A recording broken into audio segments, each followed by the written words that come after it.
Hola a todos. Welcome to Learn Spanish. Today's lesson is one of the most important in Spanish.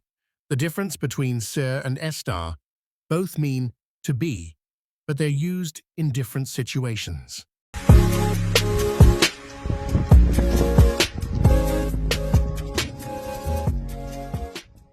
Use ser for permanent things, identity, profession, origin, time, characteristics.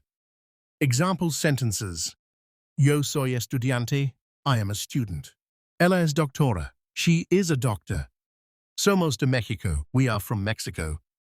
Hoy es lunes. Today is Monday. La casa es grande.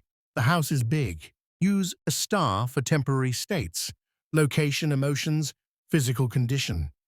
Example sentences. Estoy cansado. I'm tired. Estamos felices. We are happy. El libro está en la mesa. The book is on the table. ¿Dónde estás? Where are you?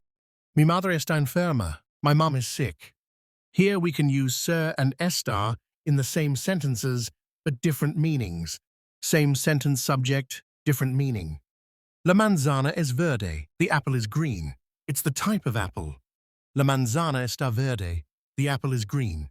It's not ripe. Él es aburrido. He is boring. Él está aburrido. He is bored. Practice. Guess the correct verb between ser and estar. Ser o estar. Mi casa en Madrid. Yo soy profesora. Nosotros tristes.